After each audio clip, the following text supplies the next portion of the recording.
Jesus Christ, the only solution. మనం ప్రతి ఆదివారం యెషయా గ్రంథాన్ని ధ్యానిస్తున్నాం కదా. అయితే ఈరోజు యెషయా గ్రంథాన్ని మనం ధ్యానించట్లేదు. ఒక ప్రాముఖ్యమైన విషయాన్ని బహుశా మీకు తెలిసి ఉండకపోవచ్చు. ఈ వారం అంతట్లో ఏం జరిగింది భారతదేశ వ్యాప్తంగా అన్నది మీకు తెలిసి ఉండకపోవచ్చు. దాని గురించి మనం మాట్లాడుకుందాం. మొన్న అంటే 24వ తేదీ అనుకుంటాను, సుప్రీంకోర్టు ఒక తీర్పు ఇచ్చింది. సుప్రీంకోర్టు అంటే మన భారతదేశం అంతా దాని మాట వినాలి. అత్యున్నత న్యాయస్థానం అంటారు దాన్ని. సుప్రీంకోర్టు ఒక తీర్పు ఇచ్చిందంటే ఇక అందరు దానికి లోబడాల్సిందే. ఆ తీర్పు ఏంటంటే ఎస్సీ కులం నుంచి ఎవరైనా యేసు ప్రభువుని నమ్ముకుంటే, అంటే మాల కులం నుంచి ఎవరైనా యేసు ప్రభువుని నమ్ముకుంటే గవర్నమెంట్ నుంచి వచ్చేటువంటి రాయితీలు, బెనిఫిట్స్, రిజర్వేషన్ పోతుంది. ఫీజు రియంబర్స్మెంట్ రాదు, బ్యాంకులో రుణాలు రావు. ఇకపోతే ఎస్సీ ఎస్టీ అట్రాసిటీ కేసు అని ఒకటి ఉంది, అట్రాసిటీ చట్టం అని ఒకటి ఉంది. అంటే ఎస్సీల మీద ఎవరైనా దాడి చేసినప్పుడు వాళ్ళు కాపాడుకునేదానికి ఒక చట్టం ఉంది. అలాంటి రక్షణ చట్టం వర్తించదు అనేటువంటి తీర్పు ఇచ్చింది సుప్రీంకోర్టు. ఇంకొకసారి చెప్పను,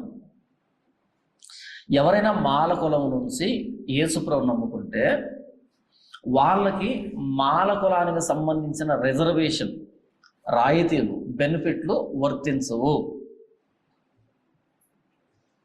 అనేటువంటి తీర్పు వచ్చింది. మొత్తం భారతదేశం వ్యాప్తంగా ఉన్న క్రైస్తవులందరూ ఉలిక్కి పడేటువంటి తీర్పు అది. బహుశా మీరు చదువుకోలేదు కాబట్టి మీకు సరిగ్గా అర్థం కాకపోయి ఉండుండొచ్చు.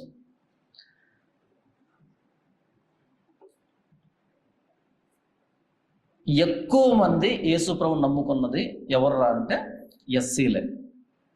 ఎక్కువ మంది యేసుప్రభువుని నమ్ముకున్నది ఎవరు? ఎస్సీలే.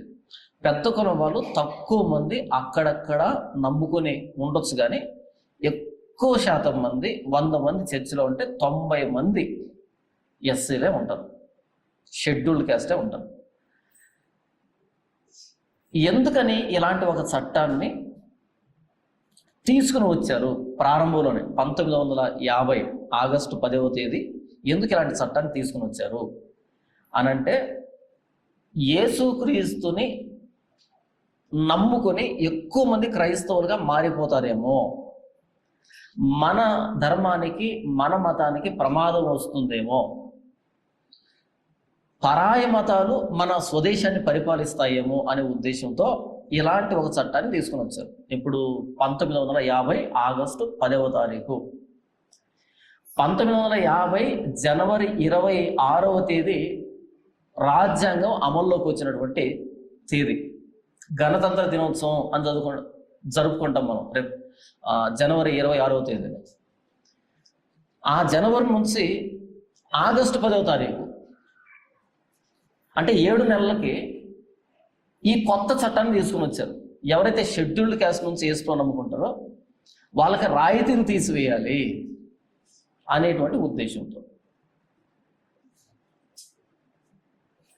ఎందుకు రాయితీని తీసివేస్తున్నారు అని అంటే వాళ్ళు చెప్పిన సమాధానం, ఎందుకంటే ఈ ఇస్లాం కానీ క్రైస్తవ్యం కానీ భారతదేశంలో పుట్టిన మతాలు కావివి. కాబట్టి ఇస్లాంలోను క్రైస్తవ్యంలోను కులం అనేటువంటి ప్రస్తావన లేదు, కులం లేదు ఈ రెండింటికి. కాబట్టి కులానికి సంబంధించిన రాయితీలు వీటికి వర్తించవు అని చెప్పారు. విషయం అర్థమైందా? అయితే 1950లో ఆగస్టు 10వ తారీఖే ఇలాంటి ఒక చట్టం ఉన్నప్పటికీ ఎవరు దీన్ని పట్టించుకోలేదు. యథేచ్ఛగా యేసుప్రభువుని నమ్ముకుంటున్నారు, యథేచ్ఛగా వాళ్ళకి సంబంధించిన రిజర్వేషన్లు అనుభవిస్తూ ఉన్నారు. మేము ఎస్సీలు వంటి అని చెప్పి రిజర్వేషన్ అనుభవిస్తున్నారు, ఇటు చర్చికి వెళ్తున్నారు. అయితే 2025లో ఈ బాపట్ల అనే ప్రాంతంలో, గుంటూరు దగ్గర బాపట్ల అనే ప్రాంతంలో చింతాడ ఆనందపాల్ అనేటువంటి ఒక పాస్టర్, ఆయన మీద దాడి జరిగితే ఆయన వెళ్ళి పోలీస్ స్టేషన్లో కేసు పెట్టాడు. ఏమని? నేను ఎస్సీ కులానికి సంబంధించిన వ్యక్తిని, షెడ్యూల్డ్ క్యాస్ట్ సంబంధించిన వ్యక్తిని, నా మీద దాడి జరిగింది అని ఎస్సీ ఎస్టీ అట్రాసిటీ కేసు కింద కేసు నమోదు చేశాడు. అయితే ఆయన పాస్టర్. అప్పుడు పోలీస్ స్టేషన్లో వ్యక్తులు ఏం చెప్పారు అంటే, నువ్వు పాస్టర్ కదా, యేసుని నమ్ముకున్నావు కదా, నీకు ఈ చట్టం వర్తించదు, నువ్వు క్రైస్తవుడివి, నీకు ఎస్సీ ఎస్టీ అట్రాసిటీ చట్టం వర్తించదు అని చెప్పారు. తప్పేమైనా చెప్పారా? చెప్పలేదు కదా.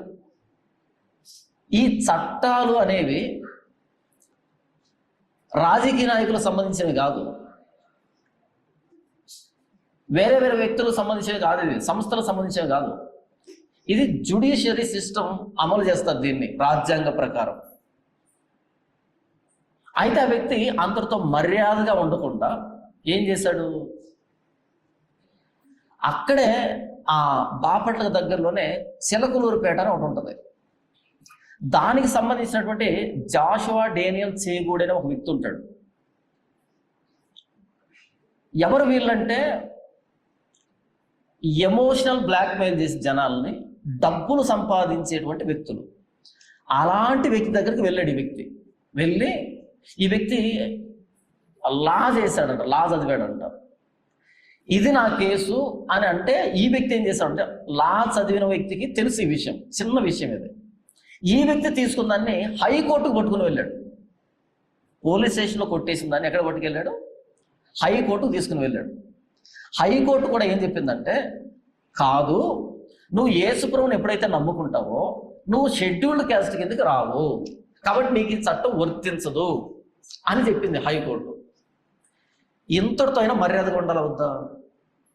ఉండాలి కదా. ఇంతటితో మర్యాదగా లేకుండా హైకోర్టు కొట్టేసిన పర్లేదు, మేము సుప్రీంకోర్టుకు వెళ్తామని సుప్రీంకోర్టుకి వెళ్ళారు దీన్ని పట్టుకొని. ఈ హైకోర్టుకి ఎప్పుడైతే వచ్చారో, ఇది తెలుగు రాష్ట్రాల్లోనే ఉంది ఈ సమస్య, మన ఏపీలోనే ఉంది సమస్య, ఇంకా బయటికి వెళ్ళలే. ఎప్పుడైతే దీన్ని పట్టుకొని సుప్రీంకోర్టుకి వెళ్ళారో, సుప్రీంకోర్టు అనేది మొత్తం దేశానికి సంబంధించిన కోర్టు. సుప్రీంకోర్టులో తీర్పు వస్తే కనుక మొత్తం దేశమంతా వినపడుతుంది. ఎప్పుడైతే సుప్రీంకోర్టుకు వెళ్ళారో, సుప్రీంకోర్టు మొన్న తీర్పు ఇచ్చింది.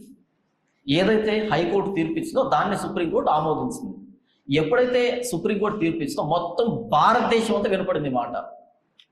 ఆహా, షెడ్యూల్ క్యాస్ట్ నుంచి యేసుని నమ్ముకుంటే వాళ్ళకు రిజర్వేషన్ పోతాయా?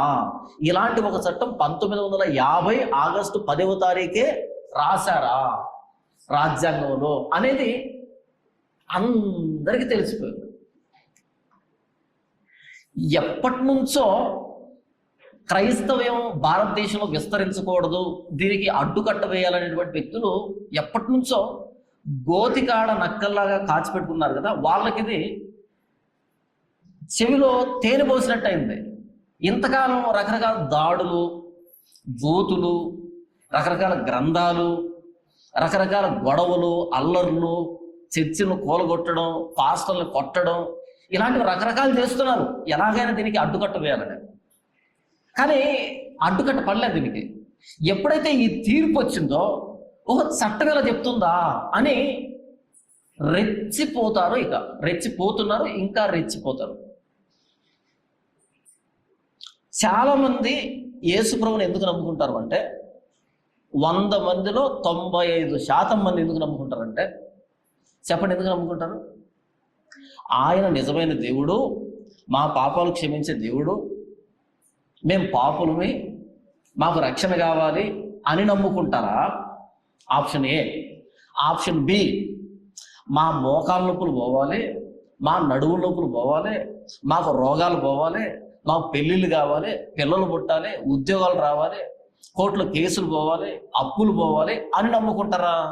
Option B. ఏనా బీనా? బీనా. సిగ్గు అనిపించట్లేదా మనకి? నాకు నిజంగా సిగ్గు అనిపిస్తుంది. ఇది క్రైస్తవ్యం. మనం మాట్లాడుకున్నా ఇదే నిజం, మాట్లాడుకోకపోయినా ఇదే నిజం. కడుపు దించుకుంటే కాళ్ళ మీద పడుతుందని మాట్లాడుకోకుండా వదిలిపెట్టేసాం అనుకో, ఇదే నిజం. 90% మంది నమ్ముకుంటే దీనికే.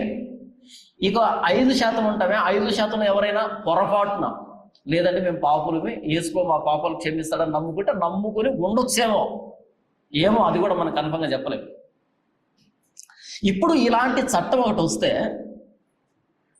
మనకు లోకంలో సామెత ఉంది కదా, దగ్గితే ఊడే ముక్కు తుమ్మితే నిలబడుతుందా? దగ్గుతుంటేనే లోకలకు ఊగుతుంది. అది హాస్యం తుమ్మేవారికి ఎక్కడికి వెళ్ళి పడుతుంది? 10 మీటర్ల దూరం పడుతుంది కదా. అలా యేసుప్రభు నమ్ముకుంటే ఏదో ఇస్తాడని వచ్చిన వాళ్ళకి ఇప్పుడు మీరు చర్చికి వెళ్తే మొత్తం గవర్నమెంట్ పీకేస్తుందంటే వస్తారా? మీకు అర్థమయ్యే భాషలో చెప్తాను కదండి. యేసుప్రభుని నమ్ముకుంటే మీకు ఫీజు రియంబర్స్మెంట్ ఇవ్వము అని చెప్తే కనుక ఎంతమంది స్టూడెంట్స్ యేసుప్రభు నమ్ముకుంటారు?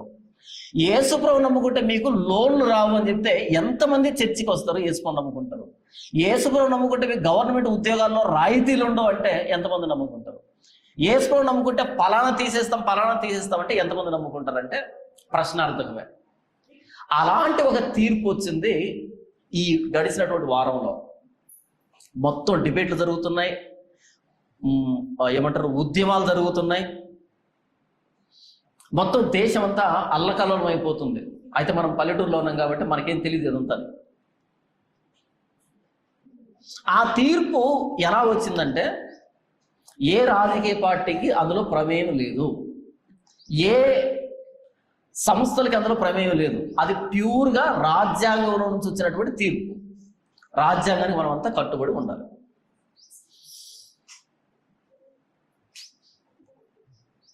మరైతే ఏం చేద్దాం? యేసుప్రభు నమ్ముకుంటే ఇప్పుడు ఇంతవరకు మనం అనుభవించినటువంటి రైతులు పోతాయి. కులమా క్రీస్తా అనే ప్రశ్న వచ్చింది. ఇప్పుడు కులమా క్రీస్తా అనేటువంటి ప్రశ్న వచ్చింది. మీ సమాధానం ఏంటి? కులమా లేకపోతే క్రీస్తా? చర్చికి వచ్చారు కదా, ఇక రెండే ఆప్షన్ చెప్పాలి, క్రీస్తు అని చెప్పాలి. బయటికి వెళ్ళిన తర్వాత ఎంఆర్ ఆఫీస్కో లేకపోతే లోన్ల కోసమో బయటికి వెళ్తే అక్కడ ఆన్సర్ వేరే చెప్పాలి, అంతే కదా. చర్చికి వచ్చినప్పుడు ఏం చెప్పాలి? క్రీస్తు అనాలి. బయటికి లోన్లకు వెళ్తామే, అప్పుడు క్రీస్తు ఎందుకండి, అన్నం పెడతాడా చెప్పు, కులమే అనాలి. అన్నావా? అంటామలే, అవునా కదా. ఎప్పుడైతే ఈ తీర్పు వచ్చిందో నాకు ఎలా అనిపించిందంటే, దేవుడు జల్లెడబడుతున్నాడేమో క్రైస్తవ్యాన్ని అనిపించింది. దేవుడు జల్లెడబడుతున్నాడేమో, ఎందుకంటే క్రైస్తవ్యంలో సచ్చు ఎక్కువైంది, సచ్చు గింజలు ఎక్కువయ్యాయి, చెత్త ఎక్కువైంది. కాబట్టి ఈ సచ్చంతటిని జల్లెడబట్టడానికి వచ్చినటువంటి తీర్పు ఏమో ఇది అని అనిపించింది నాకు. దేవుడు తూర్పారబడుతున్నాడేమో క్రైస్తవ్యాన్ని అని అనిపించింది. ఇంతవరకు కొన్ని వేల మంది, లక్షల మందిగా గుంపులను వేసుకొని విర్రవీగినటువంటి చర్చస్ ఏవైతే ఉన్నాయో ఇప్పుడు ఆందోళనలో పడినటువంటి పరిస్థితి, గందరగోళంలో పడినటువంటి పరిస్థితి, ఏం చేయాలో తెలియనటువంటి పరిస్థితి.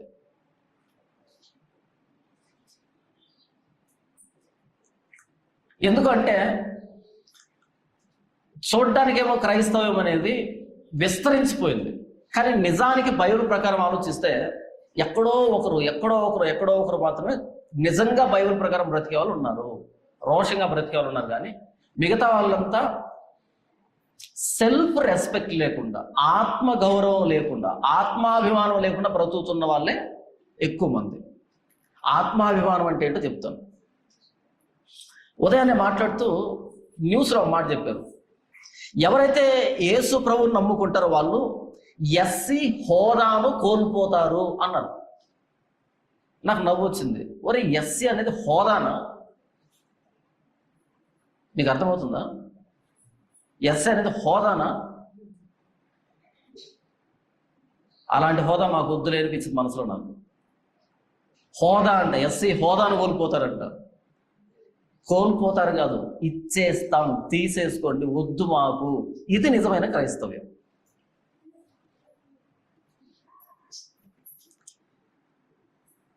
అంటే మీరు మాలోళ్ళు కాకుండా పోతారు యేసుప్రభువుని నమ్ముకుంటే అనగానే మనం సంతోషపడాలన్నా బాధపడాలన్నా? సంతోషపడాలి కదా. కానీ బాధపడే వాళ్ళు 90% మంది క్రైస్తవులు ఇప్పుడు.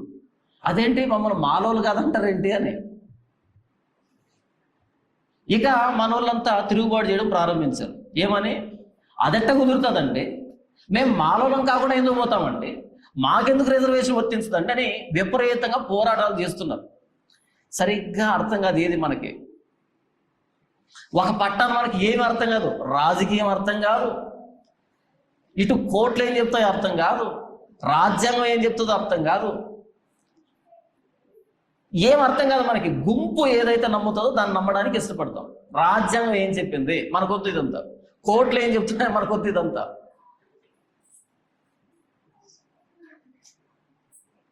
సరే, ఇప్పుడు యేసు ప్రభు ఏం చెప్తాడు? ఇప్పుడు కనుక యేసు ప్రభు అంటే సుప్రీంకోర్టు తీర్పు వస్తే యేసు ప్రభు ఏం చెప్తాడు క్రైస్తవులకి? లేకపోతే అపోస్తలులు ఏం చెప్తారు క్రైస్తవ్యానికి?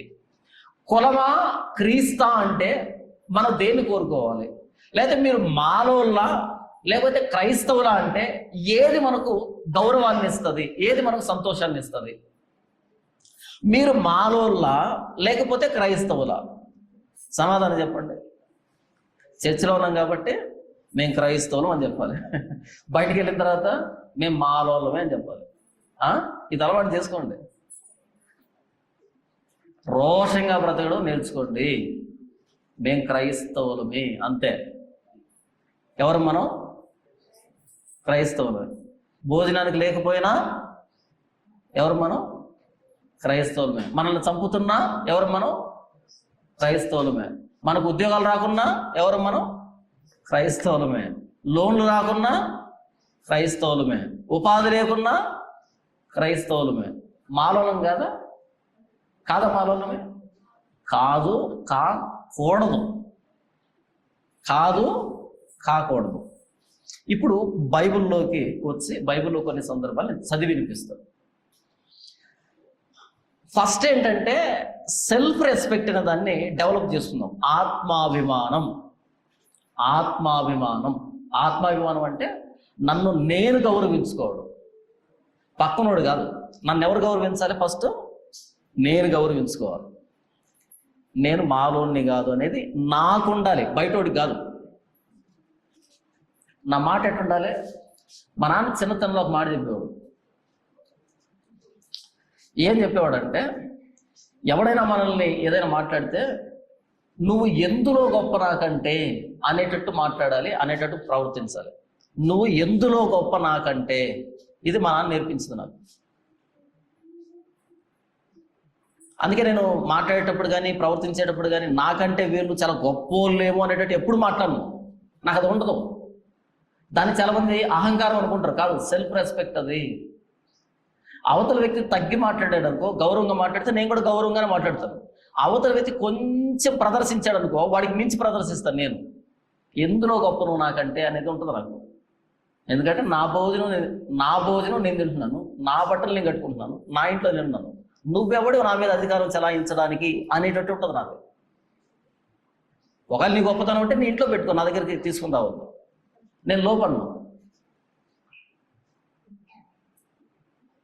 అలా ఫస్ట్ సెల్ఫ్ రెస్పెక్ట్ని, ఆత్మాభిమానాన్ని మనం డెవలప్ చేసుకోవాలి.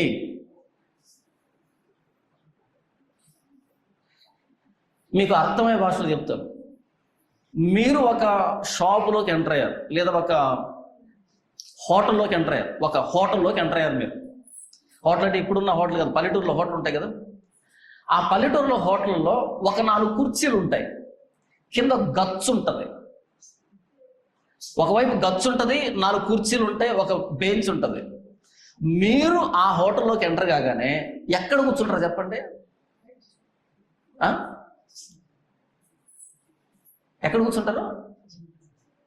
నేరుగా వెళ్ళి గచ్చు మీద కూర్చుంటారు. గచ్చు కంటే ఇంకేదైనా తక్కువ ఉంటే దాని మీద కూర్చుంటారు. అంటే ఈ కుర్చీ మాది కాదు, పెద్దోళ్ళది, ఈ గచ్చు మాది అనేటువంటి ఒక ఆలోచనలో ఉంటారు. అంటే మీకు మీరు రెస్పెక్ట్ ఇచ్చుకోవట్లే, మీకు మీరు గౌరవాన్ని ఇచ్చుకోవట్లే. మీకు ఒక మాట చూపెడతాను బైబిల్లో. అపోస్తల కార్యం 11వ అధ్యాయము 26వ వచనంలో లూకా గారు ఏమని వ్రాస్తున్నారు అంటే, అపోస్తల కార్యం 11వ అధ్యాయము 26వ వచనం, వారు కలిసి 1 సంవత్సరం అంతయు సంఘములో ఉండి బహుజనములకు వాక్యమును బోధించరి. మొట్టమొదట అంతియొకయలో శిష్యులు క్రైస్తవులు అనబడిరి. మొట్టమొదట అంతియొకయలో శిష్యులు అంటే యేసు ప్రభువును అంగీకరించిన వాళ్ళు ఏమని పిలువబడ్డారంట? క్రైస్తవులు అని పిలువబడ్డారంట. ఏం కులం వాళ్ళది? క్రైస్తవులది. అంతియొకయలో వారిని క్రైస్తవులను పిలిచారు. యెరూషలేములో ఏమని పిలుస్తారు వాళ్ళని? నేను అడిగిన సమాధానం చెప్పాలి మీరు. అంతియొకయలో మొట్టమొదట క్రైస్తవులను పిలువబడ్డారు, యేసును నమ్ముకున్న వాళ్ళు. యెరూషలేములో ఏమని పిలువబడతారు వాళ్ళు?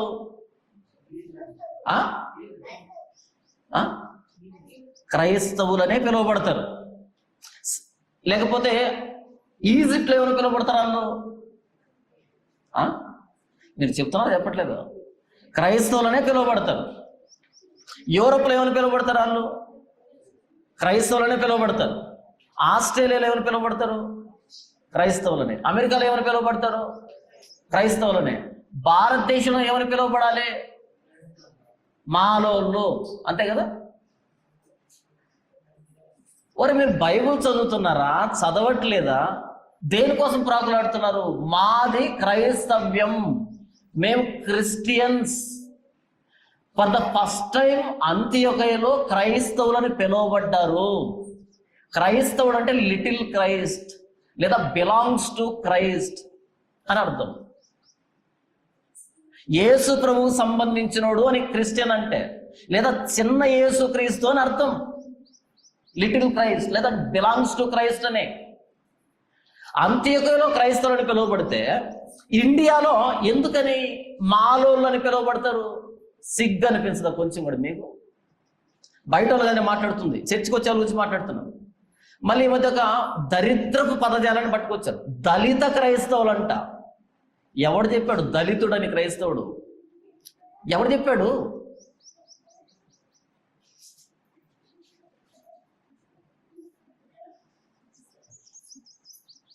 క్రైస్తవుడు దళితుడు ఎందుకు అవుతాడు? దళితుడు యేసుప్రభువుని నమ్ముకుంటే క్రైస్తవుడు అవుతాడు. దళిత క్రైస్తవుడు ఎందుకు అవుతాడు? ఏమైనా బాగుందా? మీకు అర్థం కావడానికి చెప్తాను. ఒక వ్యక్తి బాగా తాగుతున్నాడు. ఆ వ్యక్తి గాంధీజీ గురించి విని గాంధేయవాదిగా మారిపోయాడు. ఇప్పుడు వాడిని తాగుడు పోతూ గాంధేయవాది అన్నామనుకో, ఎలాగుంటది? బాగుంటుందా? ఒరే గాంధేయవాదంలో తాగుడు పోతానో లేదు. గాంధీ జయంతి రోజు సారాయి కొట్లు తెరుస్తారా? తెరవరు. అంటే అది తాగకూడదని. తాగుడు పోతూ గాంధేయవాది అంటే ఏమన్నా బాగుంటుందా?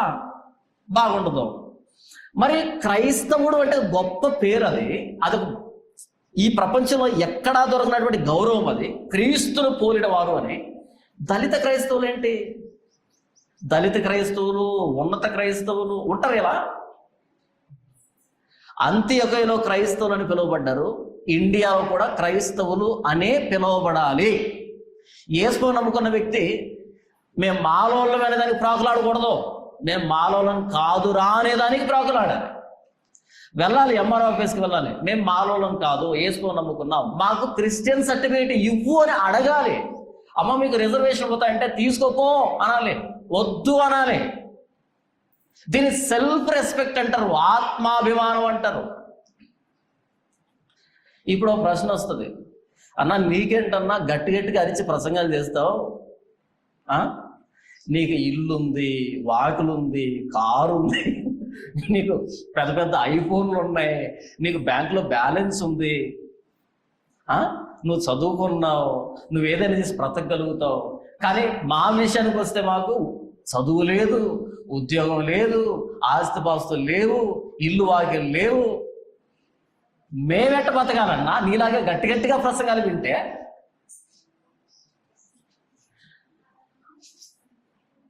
ఎంటుకులున్నమ్మా ఏ జడైనా వేసుకుంటుందంట, బోడిగుండ ఆవిడేం వేసుకుంటుంది, అంతే కదా.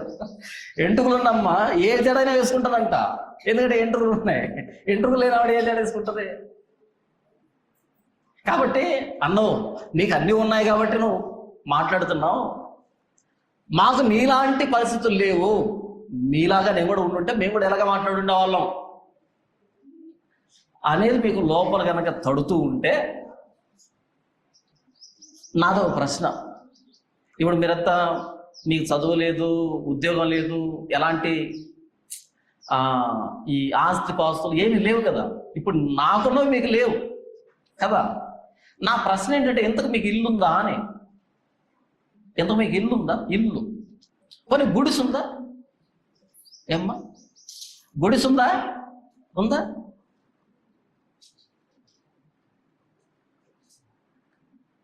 (2011) జనవరి 31 సాయంకాలం 6 గంటలకి ప్రభు అయిన యేసుక్రీస్తు అని నా సొంత రక్షకుడు అంగీకరించిన రోజుకి నాకు ఇల్లు లేదు, ఇల్లు లేదు నాకు.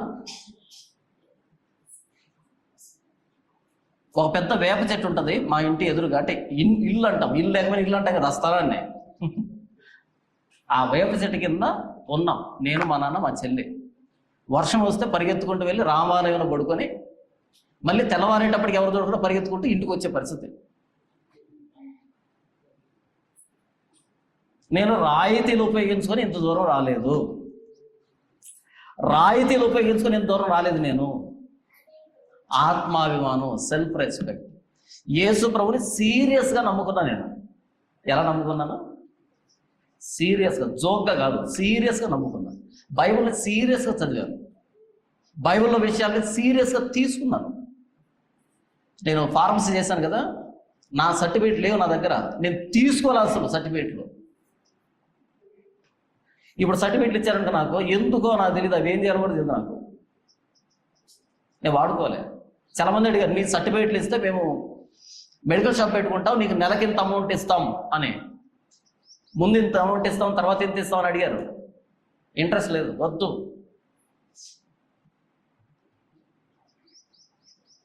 మీకు ఇల్లు ఉంది కదా, నాకు లేదు. మరి ఇంత దూరం ఎలా వచ్చాను నేను? పోనీ ఎప్పుడైనా మిమ్మల్ని కానుకలు అడిగానా? దశమ భాగం ఇవ్వండి, కానుకలు తప్పనిసరిగా వేయండి, ఎప్పుడైనా అడిగానా? అడగలే. ఇక్కడ చర్చికి వచ్చిన కొత్తలో ఇదిగో ఈ చర్చి పక్కన అది అంత బీడు భూమి ఉండే, అక్కడ దింపాను వస్తువులను తీసుకొచ్చి. తెలుసా మీకు? అక్కడ దింపి ఒక పట్ట కప్పాను, వర్షం పడుతూ ఉంటే. అప్పటి నుంచి డబ్బు అడగలే నేను. సేవకుడికి ఇల్లు లేదు, డబ్బు ఇవ్వండి ఇల్లు కడతాను అడగలే.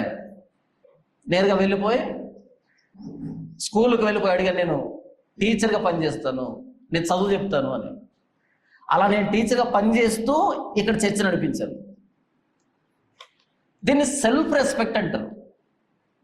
ఒకవేళ గనక యేసు ప్రభువు నన్ను పోషించకపోతే, నన్ను రక్షించకపోతే, నన్ను డెవలప్ చేయకపోతే, ఆ యేసు ప్రభు నాకు వద్దు, మీకు కూడా వద్దు. ఇంకొకసారి చెప్పను, నేను యేసు ప్రభువుని అంగీకరించా. 2011 జనవరి 31 సాయంకాలం 6 గంటలకు యేసు ప్రభువుని అంగీకరించాను.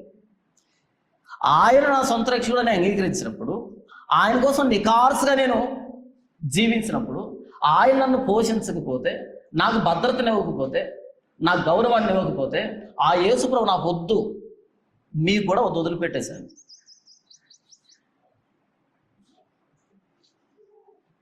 ఎందుకు ఈ ఆలోచన మీకు లేదు? ఆ ఆలోచనలో నుంచి ఇంత దూరం వచ్చాను, ఆ ఆలోచన నుంచి. నాకు ఎంత లేని స్థితి వచ్చినా సరే ఈ సెల్ఫ్ రెస్పెక్ట్ పోదు నాకు. ఎందుకంటే అది ఎవరో చెప్తే వచ్చింది కాదు నాకు. అది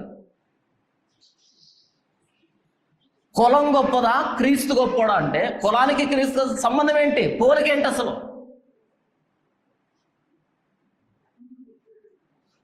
క్రీస్తుని నమ్ముకొని కులం కోసం ప్రాకులాడతామేంటి? కులం అనేది హిందూ మతానికి సంబంధించింది, హిందూయిజానికి సంబంధించింది. హిందూయిజానికి సంబంధించిన దానికి ఎందుకు పాకులాడతావు? వాళ్ళు ప్రసాదం పెడితే తింటావా? వద్దంటావే. మరి వాళ్ళు ఇచ్చిన కులం నీకెందుకు? ప్రసాదం వద్దు, కులం కావాలన్నా అనిపించట్లే? సిగ్గు అనిపించట్లే? ఇక పోరాటాలు చేస్తున్నారు బయట. చేయకండి. మరి మాకెలా అన్నా, మేము ఎలా పోషించబడాలి? నన్ను ఎందుకు అడుగుతారన్నమాట?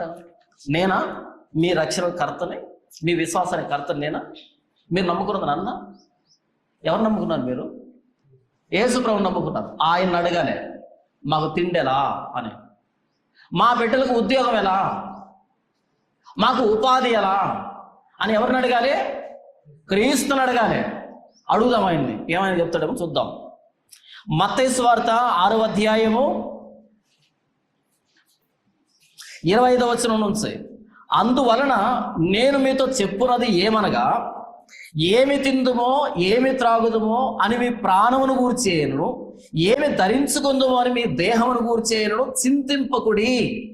ఆహారము కంటే ప్రాణమును, వస్త్రము కంటే దేహమును గొప్పవి కావా? ఎప్పుడు చెప్పాడు ఆయన ఈ మాట? 2000 సంవత్సరాల క్రితం చెప్పాడు ఈ మాట. రాజ్యాంగం ఎప్పుడు వచ్చింది? ఎప్పుడు వచ్చింది రాజ్యాంగం? 1950 జనవరి 26. అంటే ఎన్ని సంవత్సరాలు అయింది ఇప్పటికీ? 76 సంవత్సరాలు, అంతే కదా? యేసు ప్రభు మాట చెప్పింది ఇప్పుడు. మనకేం కావాలి? 76 సంవత్సరాల క్రితం వచ్చిన దాంట్లో దానికోసం పాకులాడదామా? 2000 సంవత్సరాల క్రితం చెప్పాడు ప్రభు అయిన యేసుక్రీస్తు. ఆహారము కంటే ప్రాణం గొప్పది, వస్త్రము కంటే దేహం గొప్పది. ఈ షర్ట్ కాస్ట్లీనా, ఈ చర్మం, ఈ దేహం కాస్ట్లీనా? ఇదేనా? ఇది లేకపోతే నేను బాధపడాలన్నా? ఎందుకు బాధపడకూడదు? దేహం ఉంది. భోజనం లేదనుకో, బాధపడాలన్నా? ప్రాణం ఉంది. ఏది గొప్పది? మీరు ఇతరులు చింతపడినట్టుగా ఏం తినాలి, ఏం త్రాగాలి, ఏం ధరించుకోవాలని మీరు చింతపడకండి అని 2000 సంవత్సరాల క్రితం చెప్తే దాన్ని గాలి కుదిరిపెట్టేసి, అలా కాదండి మాకు రిజర్వేషన్ లేకపోతే ఎలా బ్రతకాలండి? ఎవడు నమ్మన్నాడండి మిమ్మల్ని యేసు ప్రభుని? ఎవడో ఏడ్చాడు ఇక్కడ నమ్మమని? ఎందుకు నమ్ముకున్నావు?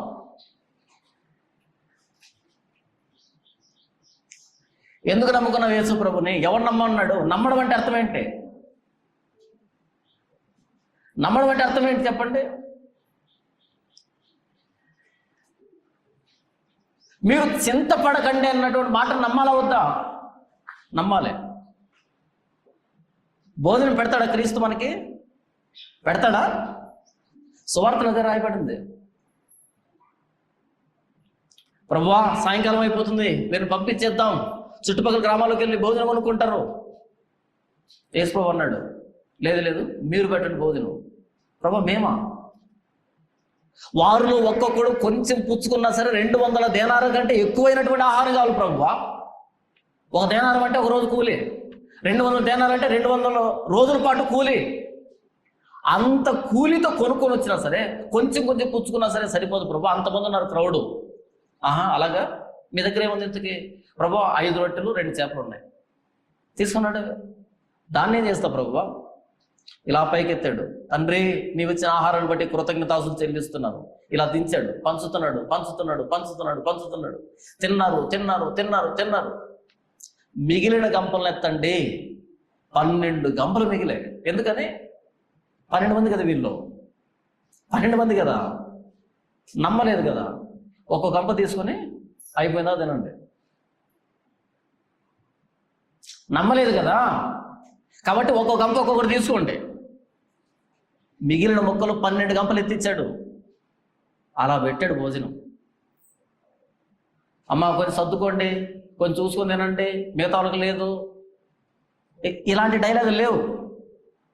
కింద పడేశారు, కింద పడిపోయాయి. పంచుతూ ఉంటే మిగిలిన మొక్కలు ఎత్తిచ్చాడు. ఇస్తాడా? ఆ యేసుప్రభు ఇప్పుడు ఉన్నాడా? ఆ యేసుప్రభు ఇప్పుడు ఉన్నాడా లేడా? ఉన్నాడా? ఉంటే పెడతాడా? పెడతాడు. ప్రాబ్లం ఆయనలో ఉందా మనలో ఉందా? ఆ యేసుప్రభు చచ్చిపోలే, ఆయన పునరుద్ధానుడు, చనిపోడు, ఉంటాడు ఆయన, పెడతాడు ఆయన. మొత్తం ఇశ్రాయేల్ దేశం అంతా కరువు వచ్చింది.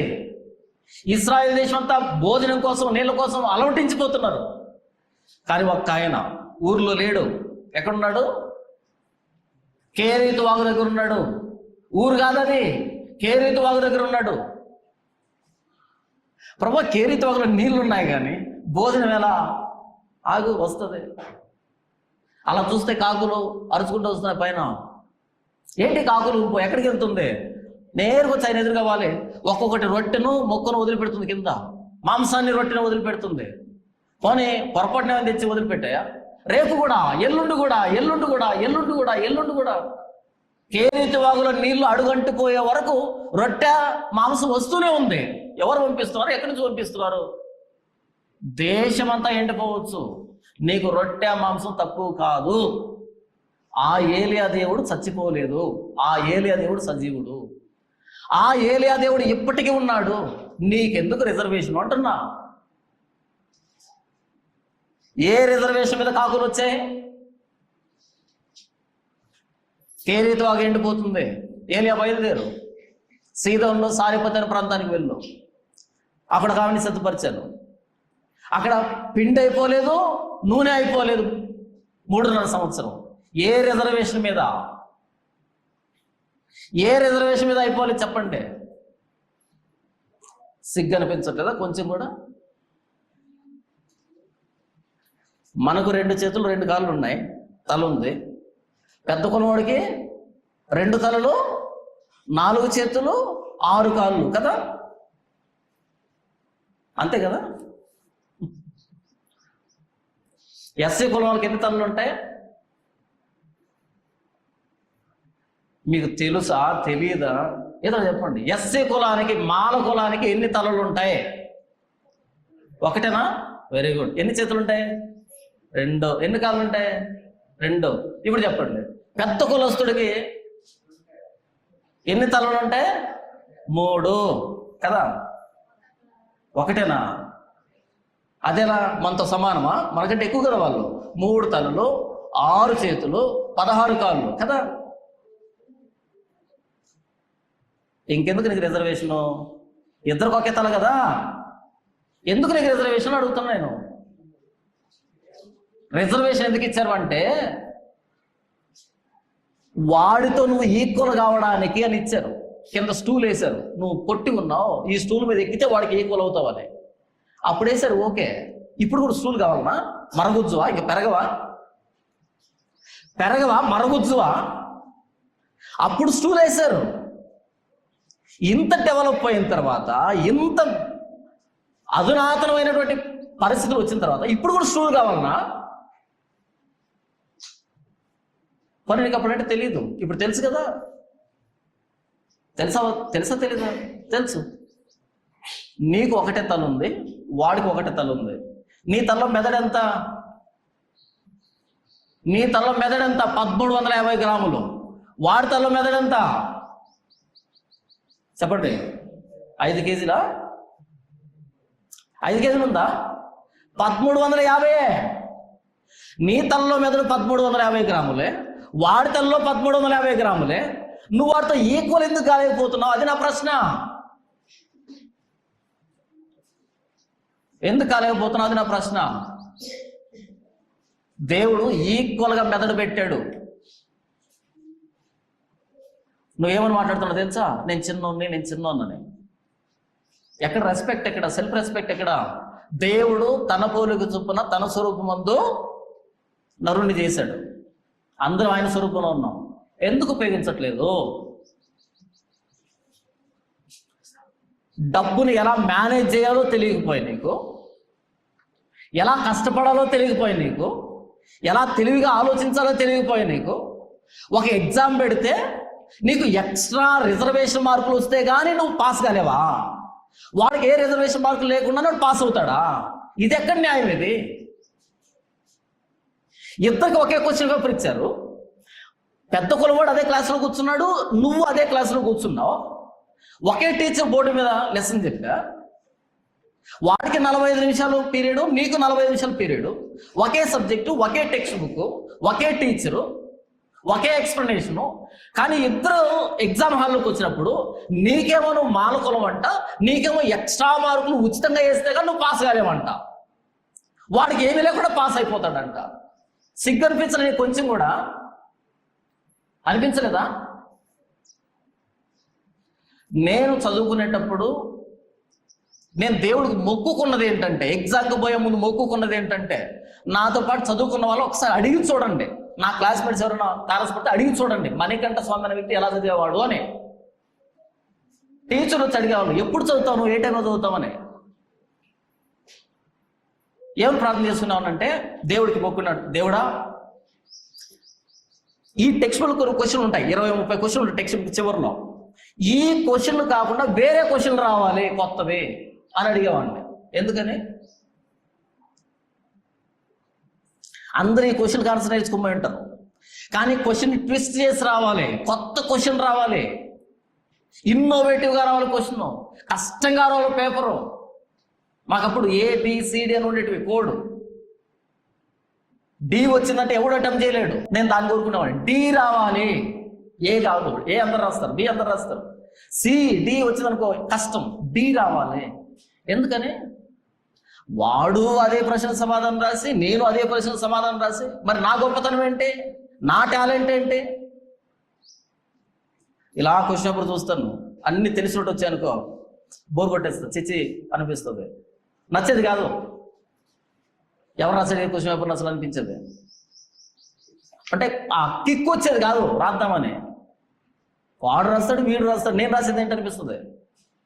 ఇలా చూడగానే ఆ టెక్స్ట్ బుక్లో ఉన్న క్వశ్చన్ కాకుండా తేడాగా వచ్చిందనుకో ఊపు వచ్చేస్తుంది. ఆహా, ఇది కదా మనకు పడాల్సిన మేతనే. అందరు ఇలా పట్టుకుంటారు తలప ఏంటిదని. నా పెన్ను మాత్రం సర్ర సర్ర సర్ర సర వెళ్తూ ఉంటుంది. సెల్ఫ్ రెస్పెక్ట్ అంటారు దీన్ని. నువ్వు చదివితే నీకు రిజర్వేషన్ దేనికి? నేను 10th క్లాస్ అయిపోయిన తర్వాత కాలేజ్ వాళ్ళు బ్రతిమలాడారు.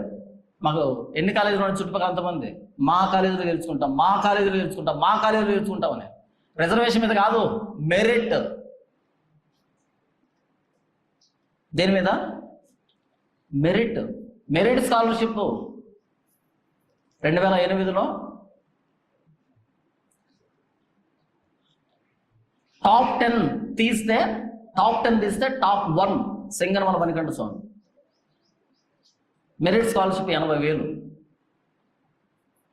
కులాన్ని బట్టి కాదు ఇది, రిజర్వేషన్ బట్టి కాదు ఇది. నాకు దేవుడు తలనిచ్చాడు అంతే.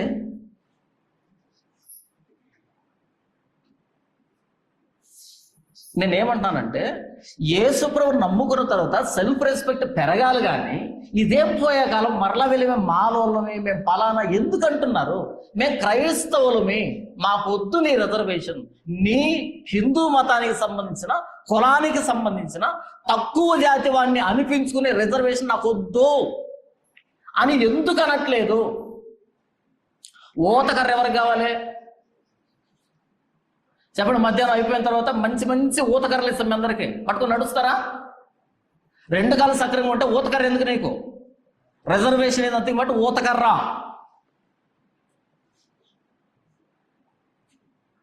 రిజర్వేషన్ ఊతకర్ర. నీ కొడుకుని బయట పంపించాడు, ఊతకర్ర ఇచ్చి పంపిస్తావా? 2 కాళ్ళు ఉన్నాయి కదా వాడికి, కాళ్ళు 2 ఉన్నాయా లేదా తను కూడా సరిగ్గా పనిచేస్తుందా?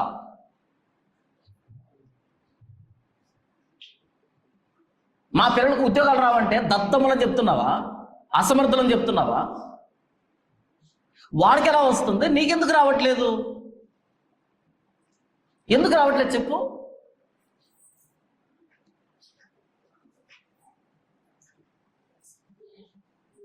రీఎంబర్స్మెంట్ లేకపోతే చదవలేవా? నువ్వు ఏ చదువుతున్నావో 10th క్లాస్కి ఫీజు రీఎంబర్స్మెంట్ కావాలా వద్దా చెప్పండి? వద్దు కదా 10th క్లాస్కి. 10th క్లాస్లో 500+ తెచ్చుకో మార్కులు, కాలేజీలన్నీ ఇంటి ఎదురుగా ఉంటాయి. కాలేజీలన్నీ ఇంటి ఎదురుగా ఉంటాయి. మా స్కూల్లో చేరని. ₹1 ఫీజు వద్దు, మేమే ఇస్తాం సార్, మెరిట్ స్టూడెంట్ కదా, ఇంకెందుకు రిజర్వేషను?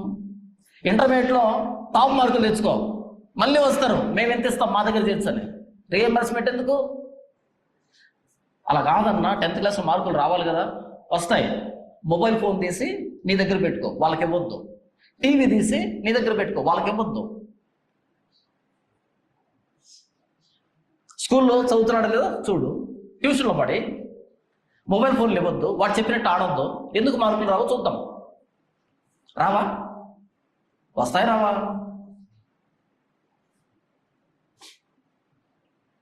సెల్ఫ్ రెస్పెక్ట్ లేకుండా పోయింది. యేసుని నమ్ముకున్నాం, సెల్ఫ్ రెస్పెక్ట్ లేదు. సిగ్గు అనిపిస్తుంది నాకు. మాకు అన్యాయం జరిగింది అంటున్నారు. అన్యాయం జరగడం ఏంటారా ఆయన? ఇప్పటికైనా వాళ్ళు గుర్తించి, మీరు క్రైస్తవులు, మీకు కులానికి సంబంధం లేదంటే దేవా స్తోత్రం అనాల్సింది పోగొట్టి సిగ్గు లేకుండా మేము మానవులు అంటారేంటి? యేసు ప్రభువు నమ్ముకున్నావు, నువ్వు క్రిస్టియన్. అంత్యోకయలో శిష్యులు క్రైస్తవులు అనబడిరి, మానవులు కాదు. ఇండియాలో కూడా క్రైస్తవులు అనబడాలి, అంతే. ఆ పేరు గొప్పది. నీకు రిజర్వేషన్ కావాలి అనుకుంటే క్రీస్తును వదిలిపెట్టే. ఎందుకు నీ క్రీస్తా కులవా అన్నప్పుడు, నువ్వు క్రీస్తు అన్నప్పుడు కట్టుబడి దానికి. చాలా బాధ అనిపిస్తుంది. దళిత క్రైస్తవులు అంటే ఒకప్పుడు దళితులేమో, ఇప్పుడు క్రైస్తవులు అంతే. దళిత క్రైస్తవులు లేరు, అగ్రవర్ణాల క్రైస్తవులు లేరు.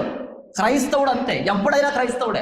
యేసుని నమ్ముకున్నాడా వాడు క్రైస్తవుడే. అది అంత్యోదయ కావచ్చు, యెరూషలేం కావచ్చు, సిరియా కావచ్చు, ఈజిప్ట్ కావచ్చు, ఆస్ట్రేలియా, అమెరికా, ఇండియా, ఏదైనా సరే క్రైస్తవుడు అంతే. ముందు వెనకలేవి లేదు. ఏం తిందుమా, ఏం త్రాగుదుమా, ఏం ధరించుకుందామా అని చింతించకండి. ఆహారం కంటే ప్రాణమును, వస్త్రము కంటే దేహమును గొప్పవి కావా అని మాట్లాడుతూ 26వ వచనం, ఆకాశ పక్షులను చూడుడి, అవి విత్తవు, కోయవు, కొట్లలో కూర్చుకొనవు, అయినను మీ పరలోకపు తండ్రి వాటిని పోషించుచున్నాడు, మీరు వాటికంటే బహుశ్రేష్ఠులు కారా? 2000 సంవత్సరాల క్రితం మాట ఇది. ఆకాశ పక్షులను చూడండి. మీరు ఆకాశంలో వెళ్తున్న కాకులను కానీ, పిట్టలను కానీ, పక్షులను కానీ చూసినప్పుడు ఉన్నాయా? మాల పిట్టలు, మాదిగ పిట్టలు, బ్రాహ్మణ పిట్టలు ఉన్నాయా పైన? చూసారు ఎప్పుడైనా? రిజర్వేషన్ ఉందా వాటికి? మరి ఎలా బ్రతుకుతున్నాయి అవి? ఎలా బ్రతుకుతున్నాయి రిజర్వేషన్ లేకుండా? పిట్టలు రిజర్వేషన్ లేకుండా బతుకుతున్నాయే, మనకేంటి గోల? నాకు తెలియగలుగుతాను. సెల్ఫ్ రెస్పెక్ట్ లేదా కొంచెం కూడా? 2000 సంవత్సరాల క్రితం చెప్పాడు ఇది. మీరు వాటికంటే బహుశ్రేష్ఠులు కారా మనల్ని అడుగుతున్నాడు. అవి చింతించవే, మీరెందుకు చింతిస్తున్నారు?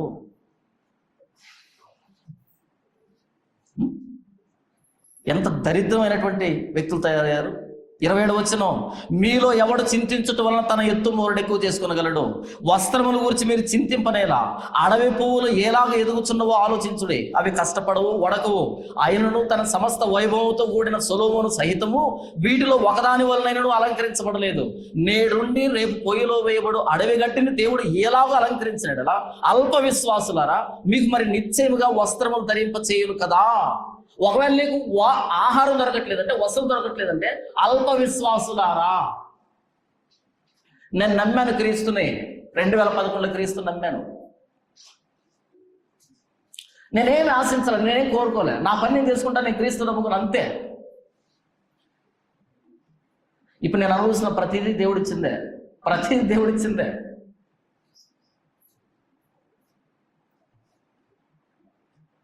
చాలా మంది అడుగుతుంటారు, నీకు అది ఎలా వచ్చింది, నీకు ఇది ఎలా వచ్చింది? నా ప్రశ్న ఏంటంటే, నీకెందుకు రాలేదు ఇంకా? అది నా ప్రశ్న. నేను నమ్మన యేసు ప్రభుని.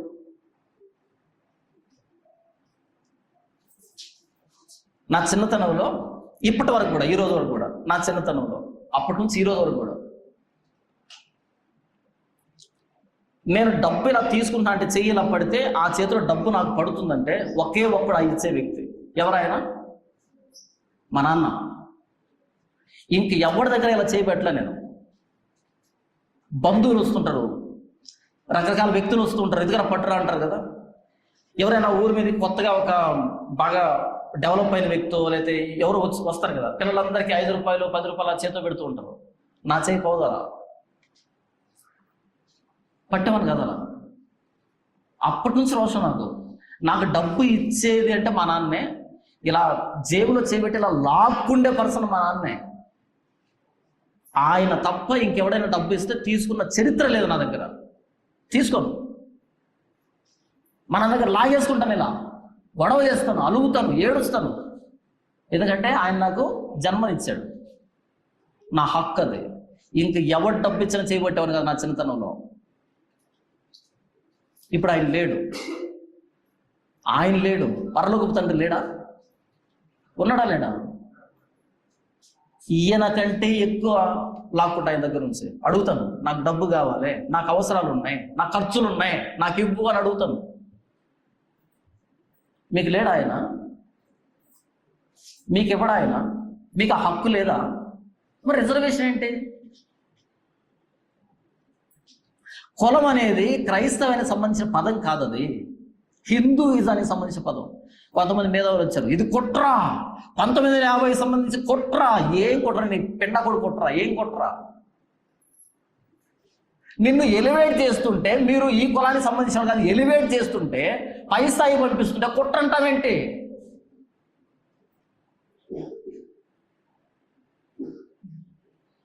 నువ్వుగా బ్రతకలేవా?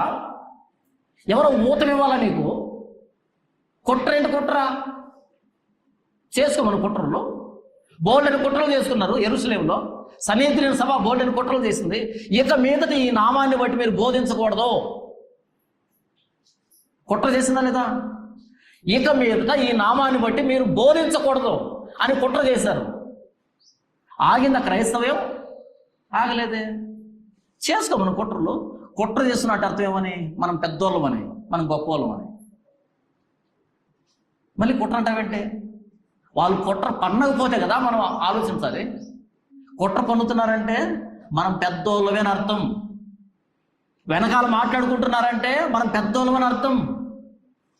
మనకు గోతులు తీస్తున్నట్టు అర్థం ఏమని? మనం పెద్దోళ్ళమని అర్థం. మనల్ని నియంత్రించడానికి చట్టాలు వస్తున్నాయంటే అర్థం ఏమని? మనం పెద్దోళ్ళమని అర్థం. ఇవి రాకపోతే కదా అనుమానించాలి యేసు ప్రభుని కానీ క్రైస్తవుని కానీ. ఒక్కడు వచ్చాడు భారతదేశానికి, అపోస్తలుడైన తోమా. ఆయన తర్వాత బర్తులమై వచ్చాడు. రిజర్వేషన్ కోసం పోరాడిన వాళ్ళు తెలుసా? రిజర్వేషన్ కోసం పోరాడిన వాళ్ళు. ఇదేం దౌర్భాగ్యం, ఇప్పుడు రిజర్వేషన్ కోసం మాట్లాడుకుంటున్నాం.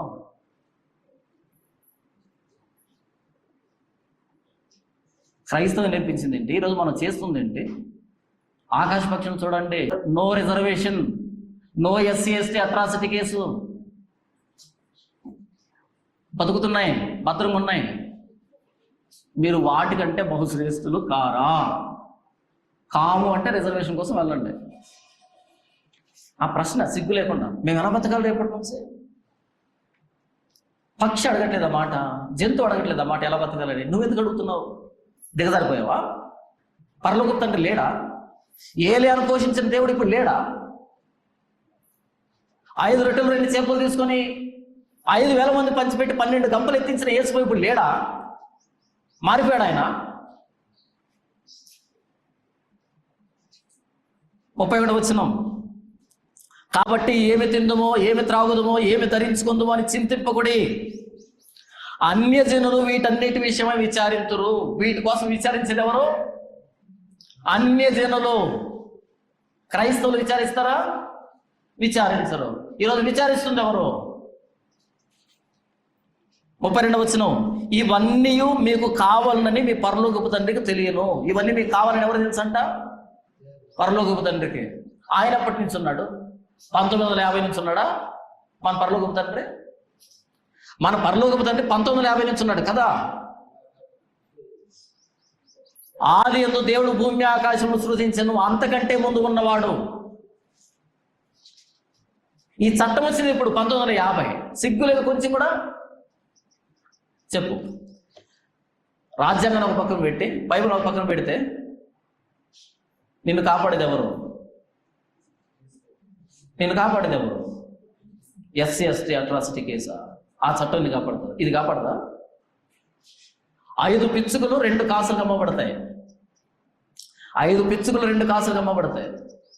అయినను మీ పరలోకపు తండ్రి సెలవు లేక వాటిలో ఒక్కటి కూడా నేలన పడదు.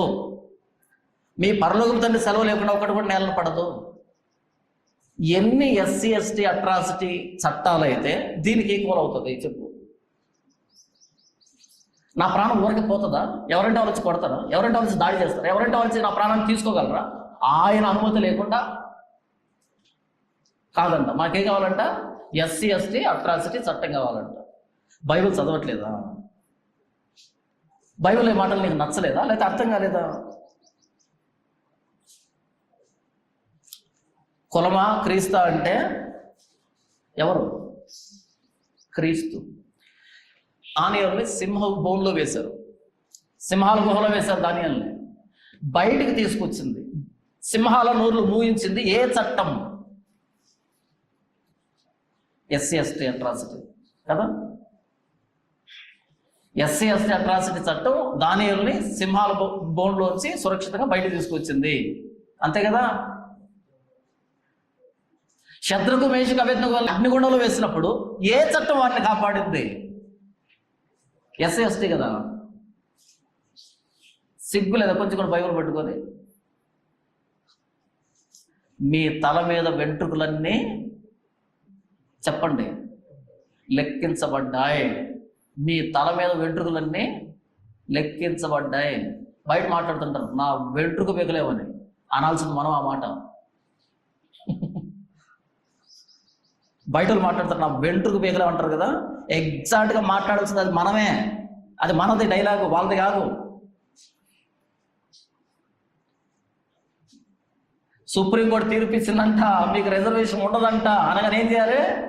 ఇలా పీకి చేతిలో పెట్టాలి, తీసుకుపోవాలి.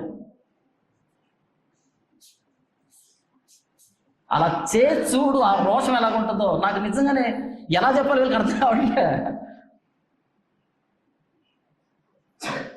ఎవరైనా గేలు చేశాను రేపటి నుంచి, ఒరే చర్చికి వెళ్తున్నావు, వేసుకొని నమ్ముకున్నావు, రిజర్వేషన్ పోతుంది. ఇంకా డైలాగ్ పూర్తి కాకముందే ఇలా పేకండి, పట్టక్కని పేకండి, చేపట్రా ఇది నాకు రిజర్వేషన్ అంటే చెప్పు. ఇది నాకు రిజర్వేషన్ అంటే, ఇది నాకు రియంబర్స్మెంట్ అంటే, ఇది నాకు లోన్ అంటే. నువ్వెవడో దయదలిచి నాకు రిజర్వేషన్ ఇవ్వడం ఏంటి? క్రీస్తు లేడా నాకు? 2011 జనవరి 31వ తారీఖు సాయంకాలం 6 గంటలకు క్రీస్తును పెళ్లి చేసుకున్న బాప్తిసం అంటే. భర్త అంటే ఎవరు? భరించేవాడు. ఇక మీద భరించాల్సింది ఎవరు? క్రీస్తు. నువ్వెవడో నాకు రిజర్వేషన్ ఇవ్వడానికి? నువ్వెవడో నాకు రిజర్వేషన్ ఇవ్వడానికి? నేనే ఇస్తున్నా, తీసుకో. వెళ్ళండి మీ దగ్గరలో ఎంఆర్ఓ ఆఫీస్కి వెళ్ళి, నేను యేసు ప్రభువుని నమ్ముకున్నా, సుప్రీంకోర్టు తీర్పు ఇచ్చింది, ఇదిగో నా బాప్తిజం సర్టిఫికెట్. లేకపోతే నన్ను క్రిస్టియన్గా సర్టిఫికేట్ ఇవ్వడానికి నీకేం కావాలో చెప్పు. డాక్యుమెంట్ ఏం కావాలో చెప్పు, ఇస్తాను. డాక్యుమెంట్ ఇచ్చి క్రిస్టియన్ సర్టిఫికేట్ తీసుకో. నీకు రిజర్వేషన్ పోతుందేమో, పోతే పోయింది.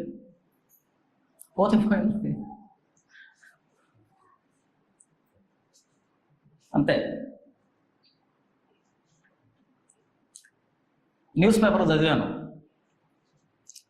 ఉదయాన్నే లేచి, రాత్రి పడుకుని ఉదయం లేస్తా కదా, లేచి అద్దం దగ్గరికి వెళ్ళి దువ్వెను తీసుకొని ఇలా దూకున్నావు అనుకో, దువ్వెనకు వెంట్రుకలు వస్తాయా? వస్తాయి రావా? వస్తాయి. చెప్పండి ఎన్ని వెంట్రుకలు వస్తాయి? రోజుకి 70 పోతాయంట. ఎన్ని పోతాయంట? రోజుకి 70. 24వ తేదీ 71 పోయాయి నాకు.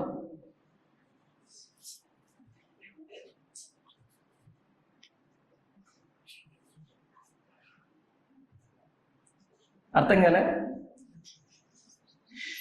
షెడ్యూల్డ్ క్యాస్ట్ నుంచి యేసు ప్రభువుని నమ్ముకుంటే రిజర్వేషన్ పోతుంది అనేది వచ్చింది 24వ తేదీ. ఆ రోజు నాకు ఊడిన వెంట్రుకల సంఖ్య 71. మీకెన్ని ఊడే ఆ రోజు? చెప్పండి. ఆ 70 పోయినప్పుడు నేనేం బాధపడలేదే. ఆహా, మీరు బాధపడతారా? పోనీ 70 ఊడినప్పుడు నేను ఏ రోజు బాధపడలే. ఇంకొక్కటి పోతే బాధపడేది ఏముంటుంది? 71 పోతే. అది నాకు రిజర్వేషన్ అంటే. ఇది ఇప్పుడు కాదు నేను చెప్తున్నది, నేను ప్రారంభం నుంచి నా పంత ఇదే, నా తీరు ఇదే. నాతో పాటు పెరిగిన వాళ్ళు కానీ నన్ను చూసిన వాళ్ళు చూడండి. ఇంటర్మీడియట్లో నా ఫ్రెండ్ ఒకడు వచ్చి ఒక రిక్వెస్ట్ చేశాను నాకు తెలిసి ఫేర్వెల్ డే అయిపోయి ఇక బయలుదేరి వెళ్ళాలి. ఒరే స్వామిగా ఒక్కసారి ఏడ్చురా చూద్దామని. ఏంటంట? ఒక్కసారి ఏడ్చురా చూద్దామని. వాడి కళ అలా మిగిలిపోయింది, నేను ఏడుస్తా చూడాలని. నువ్వు దేనికోసం ఏడుస్తావు? అది కావాలి నాకు అని కళగానే మిగిలిపోయింది వాడికి. ఏడుపు రాదు నాకు. నేను ఏడ్చానంటే అది అల్టిమేట్, అది ఇంకంతే. ఎందుకు ఏడవాలి? దేనికి ఏడవాలి? ఎవడైనా వచ్చి అడిగాడు అనుకో, నువ్వు ఎస్సీ కదా, వేసుకోను రిజర్వేషన్ పోతా అంటే ఏం చేస్తారు మీరు? ఏం చేస్తారు? మరుసటి రోజు దూకునే దాకా అది ఓడుతుందని ఎదురు చూడకండి. ఇప్పుడే తెచ్చండి, దాన్ని పట్టుకొని తెంచి చేతిలో పెట్టి, ఇది రిజర్వేషన్ నాకు, ఇది దీంతో సమానం నాకు. ఎందుకని? నా క్రీస్తు నాకున్నాడు, నా కోసం ప్రాణం పెట్టిన క్రీస్తు నాకున్నాడు. ఎందుకు వదిలిపెట్టాడు ఆయన? ఎందుకు పోషించడు ఆయన? ఎందుకు భద్రతనివ్వడు ఆయన? సింహాల బోనులో దానియేలును కాపాడింది ఏ చట్టం? అగ్నిగుండంలో శద్రకు మేషకు అభిజ్ఞగోల్ని కాపాడింది ఏ చట్టం? 3.5 సంవత్సరం దేశం అంతా జల్లెడు పట్టారు ఏలియా కోసం. ఆ ఏలియాను కాపాడింది ఏ చట్టం? సిరియా సైన్యం వచ్చి దోతానులో ఏలియా గుడారం చుట్టూ మోహరించారు, కాపాడింది ఏ చట్టం ఆయన్ని? ఆ చట్టం ఇప్పటికీ ఉంది, నువ్వు క్లెయిమ్ చేసుకోవట్లేదు అంతే. సిగ్గు సెరవు లేకుండా వెళ్ళి నేను మాలోడిని కాబట్టి నాకు ఈ చట్టం కావాలని అడుగుతున్నావు చర్చికి వచ్చి కూడా. అదే చట్టం ఉంది ఇప్పటికే.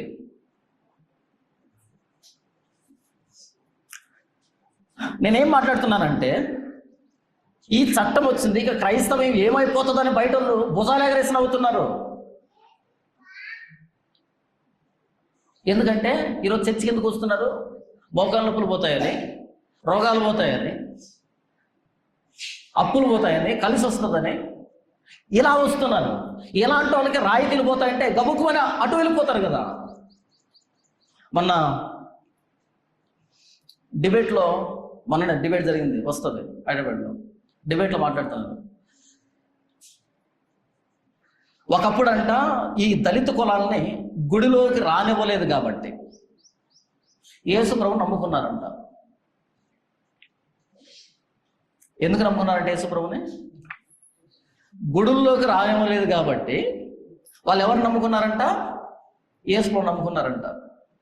నేను చెప్పాను, గుడుల్లోకి రానివ్వలేదని యేసు ప్రభు నమ్ముకుంటే నమ్మినట్టు కాదు, వాడు అసలు క్రైస్తవుడే కాదు అని చెప్పాను. గుడుల్లోకి రానివ్వలేదు కాబట్టి, చర్చిలోకి రానిస్తున్నారు కాబట్టి యేసు ప్రభు నమ్మొద్దు. యేసు ప్రభు దేవుడా కాదా? ఇదే ప్రశ్న. ఇప్పుడు రానిస్తారు, పోతావా? చెప్పు. ఇప్పుడు రానిస్తారు, పోతావా? ఇప్పుడు రాణించడం మాత్రమే కాదు, ప్రధాన అర్చకుడు పోస్ట్ చేస్తారు, పోతావా ఏంటి?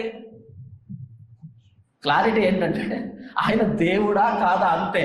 అక్కడ రాణిస్తున్నారా రానివ్వట్లేదా? ఏం ప్రశ్న ఇది? దిక్కుమాలి ప్రశ్న. ఏం మారడం ఇది? నేను చెప్పాను, వీళ్ళు క్రైస్తవులు కాదు, గప్చుప్ అంతే. అది వచ్చిన తర్వాత రియాక్షన్ చూడండి. అలాంటి ఆన్సర్ ఎక్స్పెక్ట్ చేయలే ఎవరు. అంతవరకు ఏమనుకున్నారంటే, దళితుల్ని గుడుల్లోకి రానివ్వలేదు కాబట్టి వీళ్ళు చర్చిలోకి వచ్చి క్రైస్తవులుగా మారిపోయారు, దాన్ని నేను వాదిస్తానేమో అనుకున్నారు. చెప్పాను, అలా వచ్చినోడు క్రైస్తవుడు కాడు. క్రీస్తు దైవత్వాన్ని గుర్తించాలి, క్రీస్తు ప్రాణత్యాగాన్ని గుర్తించాలి, క్రీస్తు ప్రాణత్యాగాన్ని మోకాళ్ళ మీద అంగీకరిస్తూ పాప క్షమాపణతో వేడుతూ రావాలి. వాడు క్రైస్తవుడు. అంతేగాని అక్కడికి రానివ్వలేదు కాబట్టి ఇక్కడికి వచ్చాం, నువ్వు క్రైస్తవుడు కాదు. సమాజంలో గౌరవం కోసం వచ్చి ఉంటావేమో, స్టేటస్ కోసం వచ్చి ఉంటావేమో, క్రైస్తవుడు అయితే కాదు నువ్వు. మారు మనసు పాప క్షమాపణ కోసం పశ్చాత్తాపంతో ప్రభువైన యేసుక్రీస్తు ప్రాణత్యాగాన్ని ఒప్పుకుంటూ రావాలి, అప్పుడు నువ్వు క్రైస్తవుడు.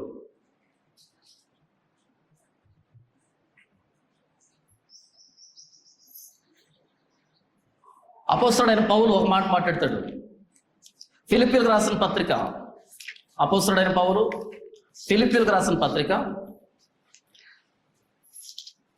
3వ అధ్యాయము 20వ వచనం చూడండి. మన పౌరస్థితి పరలోకమందున్నది. మన సిటిజన్షిప్, మన పౌరసత్వం ఎక్కడుందంట? పరలోకమందున్నది. ఎంఆర్ ఆఫీసులో కదా, మన పౌరసత్వం ఉన్నది. పరలోకమందున్నది. మరి ఎలా బ్రతకాలి? రిజర్వేషన్లు ఇవ్వండి. అదేనా బ్రతకడం అంటే? మన పౌరసత్వం పరలోకమందున్నది. పరలోక పౌరులుగా బ్రతకాలి. ఇస్తే ఏంటి, ఇవ్వకపోతే ఏంటి? మీకు మాట చూపెడతాను. రోమీలకు రాసిన పత్రిక 8వ అధ్యాయం, రోమీలకు రాసిన పత్రిక 8వ అధ్యాయం. దీనికి మీరు సమాధానం చెప్పాలి. ఇక్కడ ప్రశ్నలు ఉన్నాయి, మీరు సమాధానం చెప్పాలి. 35వ వచనం, క్రీస్తు ప్రేమ నుండి మనలను ఎడబాపు వాడేవాడు. ప్రశ్న, యేసు క్రీస్తు ప్రేమను మనకు దూరం చేసేది ఏంటి? యేసు ప్రేమ నుంచి మనల్ని విడదీసేది ఏంటి? ఎడబాపేది ఏంటి? ఇప్పుడైతే కనుక రిజర్వేషను అని పెట్టాలి. అక్కడ రిజర్వేషన్ క్రీస్తు ప్రేమ నుంచి మనం దూరం చేస్తుంది కదా. ఎలా బతకాలంటే రిజర్వేషన్ పోతే? అపోస్తలుడైన పౌలు 2000 సంవత్సరాల క్రితం ఎప్పుడు మాట్లాడుతున్న వాడు తెలుసా? శిరచ్ఛేదనం చేస్తారు ఆయన్ని, తల తీసేసి చంపేస్తాడు నీరో చక్రవర్తి, తల తీసేస్తాడు నీరో చక్రవర్తిని. చూడండి, ఆ మెట్లు ఉంటాయి, అన్ని మెట్లు ఒక వేదిక లాంటిది ఉంటుంది. దాని మీద ఇలా పడుకోబెడతారు ఆయన్ని. ఇలా పడుకోబెట్టిన తర్వాత ఒక సైనికుడు వచ్చి పెద్ద కత్తి తీసుకొని ఇలా వేస్తే గట్టిగా తల అలా ఎగిరి ఆ మెట్ల మీద నుంచి అలా ఎగురుకుంటూ పోయి అలా దొరుకుంటూ అక్కడ పడుతుంది. అపోస్తలుడైన పౌలుది, ఈ మాట రాసిన పౌలుది. ఆయన రాస్తాడు ఈ మాట, క్రీస్తు ప్రేమ నుంచి మనలను ఎడబాపునది ఏది అని ప్రశ్న అడుగుతాడు మనల్ని. 2026 అడుగుంటే కనుక సిగ్గు శనలు ఎంత చెప్పుండేవాళ్ళు. ఊరికో పౌలు మేమెలా బతకాలి అని ఉండేవాళ్ళం. అంటామా? లక్షణంగానే ఉండేవాళ్ళం. నీకేం తెలుసు అసలు ఎలా బతకాలి, ఎలా చదవాలి, ఎలా ఉద్యోగం రావాలని? సిగ్గు శనలు ఎంత చెప్పుండేవాళ్ళం. ఆయన అంటున్నాడు, క్రీస్తు ప్రేమ నుంచి మనల్ని ఎడబాపున్నది ఏది? శ్రమ అయినను, బాధ అయినను, హింస అయినను, కరువు అయినను, వస్త్రహీనత అయినను, ఉపద్రవమైనను, ఖడ్గమైనను మనలను ఎడబాపునా. ఖడ్గం కూడా నా తలను మొండాన్ని వేరు చేస్తుందేమో కానీ క్రీస్తు నుంచి వేరు చేయలేదు. నన్ను క్రీస్తు నుంచి వేరు చేయలేదు. అందులో పెట్టుకోండి రిజర్వేషన్. కరివేపాకు లెక్క దీంట్లో రిజర్వేషన్ అనేది. ఇందులో రిజర్వేషన్ ఎక్కడ ఉంటుంది? ఉందా రిజర్వేషన్ ఎక్కడ? లేదు. కరివేపాకు అది పట్టించుకునేది కూడా కాదు. అది శ్రమ, బాధ, హింస, కరువు, వస్త్రహీనత, ఉపద్రవం, ఖడ్గం ఏది ఎడబాపలేదు క్రీస్తు ప్రేమ నుంచి. ఈరోజు క్రీస్తు ప్రేమ ఎక్కడ ప్రకటించబడుతుంది? క్రీస్తు దగ్గరికి రండి, మీకు అది ఇస్తాడు, మీకు ఇది ఇస్తాడు. నిజంగా క్రీస్తు ప్రేమను రుచిస్తే ఏది మనల్ని ఎడబాపలేదు. క్రీస్తు నుంచి ఏది ఎడబాపలేదు. 36వ వచనం, ఇందును గురించి వ్రాయబడినది ఏమనగా, నిన్ను బట్టి దినమెల్లా మేము వధించబడిన వారము, వదకు సిద్ధమైన గొర్రెలమని మేము ఎంచబడిన వారము, అయినను మనలను ప్రేమించిన వాని ద్వారా మనం వీటన్నిటిలో అత్యధిక విజయం పొందుతున్నాము. మనలను ప్రేమించిన వాని ద్వారా. మనం క్రీస్తును ప్రేమించడం కాదంట, మనలను ప్రేమించిన వాని ద్వారా. క్రీస్తు నన్ను ప్రేమించాడు, క్రీస్తు నిన్ను ప్రేమించాడు. నిన్ను బట్టి దినమెల్లా వధించబడిన వారు, వదకు సిద్ధమైన గొర్రెలము. ఇంత శ్రమ అనుభవిస్తున్నా సరే ప్రతి దాంట్లో విజయం ఎలా వస్తుందంటే మనల్ని ప్రేమించిన వాని ద్వారా, క్రీస్తు ద్వారా. 38వ వచనం, మరణమైనను, జీవమైనను, దేవదూతలైనను, ప్రధానులైనను, ఉన్నవి అయినను, రాబోవునవైనను, అధికారులైనను, ఎత్తైనను, లోతైనను, సృష్టించబడిన మరి ఏదైనను మన ప్రభు అయిన క్రీస్తు యేసునందు దేవుని ప్రేమ నుండి మనలను ఎడబాప నేరమని రూఢిగా నమ్ముచున్నాను. ఏది మనల్ని క్రీస్తు ప్రేమ నుంచి ఎడబాపలేదు అని చెప్తున్నాడు. మరేంటి ఇప్పుడు రిజర్వేషన్ కోసం పాల్గొడతామేంటి? పేతురు ఒక అద్భుతమైన మాట మాట్లాడతాడు. పేతురు రాసిన మొదటి పత్రిక 4వ అధ్యాయం 16వ వచనం, ఎవడైనను క్రైస్తవుడు అయినందుకు బాధ అనుభవించిన ఎడల, ఎవడైనను దేనికి బాధ అనుభవిస్తే? క్రైస్తవుడు అయినందుకు బాధ అనుభవిస్తే, చర్చికి వెళ్ళిన దానికి బాధ అనుభవిస్తే, ఎవడైనను క్రైస్తవుడు అయినందుకు బాధ అనుభవించిన ఎడల అతడు సిగ్గుపడక ఆ పేరును బట్టి దేవుని మహింపరచవలెను. ఆ పేరు ఉంది కదా చాలు. దేని బట్టి దేవుని మహింపరచాలంట? ఆ పేరును బట్టి దేవుని మహింపరచాలి. పేరును బట్టి చెప్పండి, ఏం పేరు కావాలి మీకు? మాల అనే పేరు కావాలన్నా? క్రైస్తవుడు అనే పేరు కావాలన్నా? ఏ పేరుతో పిలవడాలనుకున్నారు ఇంతకీ? మనం ఒకటి మాట్లాడుతున్నాడు సిగ్గు లేకుండా, I am scheduled caste still now అని. నాకు అనిపించింది, నీకు పనిచేయదా అని. ఎవడైనను క్రైస్తవుడు అయినందుకు శ్రమ అనుభవిస్తే, బాధ అనుభవిస్తే సిగ్గుపడద్దు. సిగ్గుపడాల్సింది ఎవరు? వేరే వాళ్ళు. నేను క్రైస్తవుణ్ణి, ఆ పేరును బట్టే దేవుని మహింపరచాలి. ప్రభువా, నన్ను క్రైస్తవుగా చేసినందుకు నీకు కృతజ్ఞతలు. ఒకప్పుడు రకరకాల కులాల పేరుతో, గోత్రాల పేరుతో పిలువబడేవాడిని. ఈరోజు నన్ను క్రైస్తవుడిగా చేశావు, ఆ పేరును బట్టి కృతజ్ఞతలు నాయనా. ఈ కుల సర్టిఫికేట్ అనేది ఎంఆర్ ఆఫీస్లో ఇస్తారు. క్రైస్తవుడు అనే పేరు పరలోకం నుంచి వచ్చిన పేరు. అది పరలోకం నుంచి వచ్చిన పేరు. అది క్రైస్తవుడు అంటే ఎంఆర్ ఆఫీస్లో దొరకదు అది. ఎవడైనా క్రైస్తవుడు అయినందుకు బాధ అనుభవిస్తే ఆ పేరును బట్టి దేవుని మహిమపరచాలి. రిజర్వేషన్ పోతే పో నువ్వు, రీఎంబర్స్మెంట్ పోతే పో నువ్వు, ఉద్యోగం పోతే పో నువ్వు. క్రైస్తవుడు అనే పేరు చాలా కాస్ట్లీ. గుర్తున్న రాదు అది.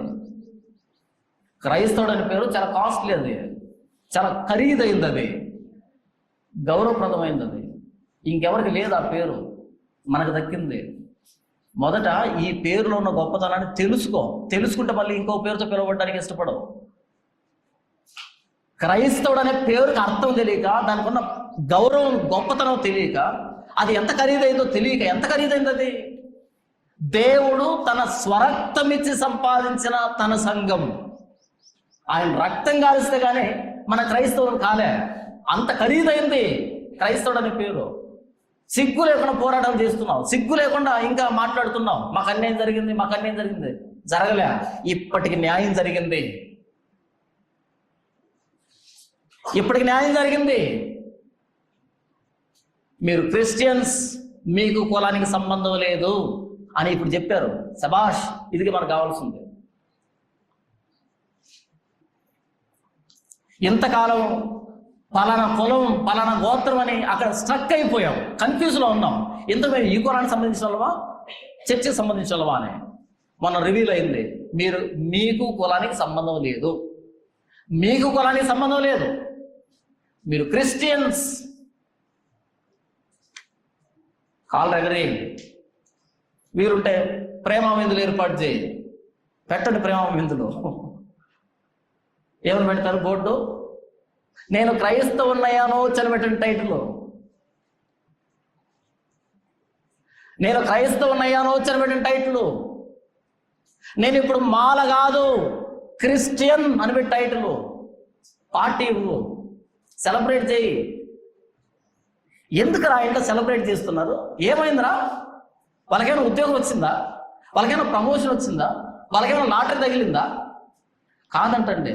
ఇంతకుముందు వాళ్ళు ఎస్సీ అని పిలవబడే వాళ్ళంట, ఇప్పుడు క్రిస్టియన్స్ అంట. వాళ్ళు తీర్పు వచ్చిందంట. ఒరే, క్రిస్టియన్ అయితే సెలబ్రేట్ చేసుకుంటారా? బయట కుళ్ళుకొని చావాలే.